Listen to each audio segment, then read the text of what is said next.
Hey, so my kid has ADHD, and we were noticing that every single day it was a struggle to brush teeth, to do bath time, to transition, turn things off like devices, any kind of transition or self care. Really, really difficult.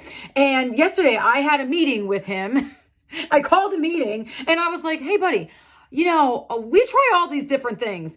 Can you tell me some things that you think would be helpful?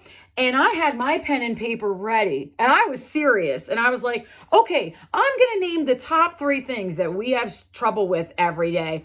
And I would like to get your input on how it makes you feel and ways that it would make you feel better about it. And he was like, oh, okay. Like giving authority, right? Like he knows himself. And when they have their own input, they do it a lot better because last night went awesome. So I was like, when I say brush teeth, he's like, I feel mad. I'm like, excellent. Okay, that's fine. He doesn't like it. He's super sensory. And he is also, I want to mention, a sensory seeking child. I am sensory avoidant. It's super awesome. So if you want to try some of these, if your kid is sensory seeking. And I was like, what can you do for feeling mad about having to brush your teeth that's not going to hurt yourself or anyone else? And he was like, I could hit pillows. And I'm like, totally awesome. I love that. That feels good for you. Yes. I was like, cool. You can also throw them on the ground, whatever feels good. He's like, also the gumdrops. I can squeeze the gumdrops. If you don't know about these things, Amazon, I'm not affiliated. We just like them. They have a really cool texture to them, like really interesting and unique. And it's a 3-pack. And he squeezes these as hard as he can, which helps get that energy out. If you don't have anything, I tell him to visualize lemons. Like if you're at school or something like that, you don't have anything, visualize squeezing lemons. That also helps. Once his system calms down from being mad, getting out of fight or flight, then he's a lot more receptive to going and brushing the teeth. So that's where it leads to. The next one was tablet time, TV time is all done. I said, what can we do? I said, what do you feel? He goes, I feel upset. Okay, what can we do that would make it feel better? That would make the transition easier. And he goes, he's sensory seeking. He goes, tickle me. Okay, cool. I can do that. What else would be helpful? He's like, squeeze me. Okay, that's fine. We're switching the dopamine from the screens. We're putting it into this sensory stuff. And he said, you can also say it's snuggle time. I was like, okay, cool. I can say it's snuggle time, and that will give your brain the positive receptors. Hey, I'm about to get something good here, to get off of that and go into this.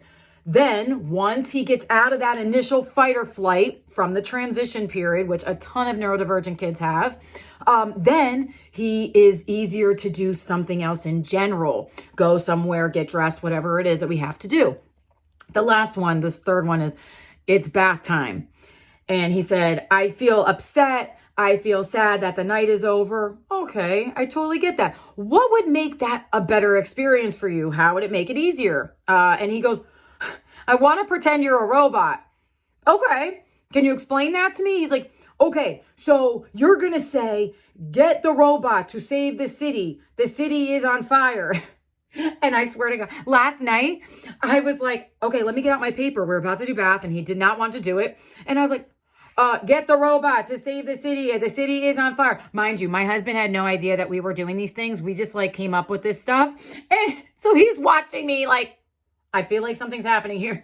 So my kid comes up from behind me, holds my arms, and starts walking me. I go, the city is on fire. Where is the water supply? And he starts walking me to the shower. And I was like, hurry. The city is going to burn. And my husband's still just watching us laughing. And sure enough, he got into the bath and the shower, no problem. And once we did that, and it was super cute, and I said, well, how did that help you? And he goes, it was fun. ADHD loves fun, novelty, make it a game. And so now I'm going to tell you something. These things, awesome. It helps. But what's going to happen is that's going to get old. And so you're going to want to sit down. You're going to check in with your child, attune. Maybe in another week, we come up with different things that we do this week and things that he can do when I am not around, like squeezing things that he can do on his own. So try these things out. When your kids tell you what it is that they would like to do, most likely it's going to work a lot better. Number two, they feel like they had input. It's just like when they help cook, they're more likely to eat it. They're more likely to do the things that they have to do as humans if we do it in a way that their body wants and needs. I hope this helps. Sit down with your kid, have a meeting, and come up with a plan. I love you guys.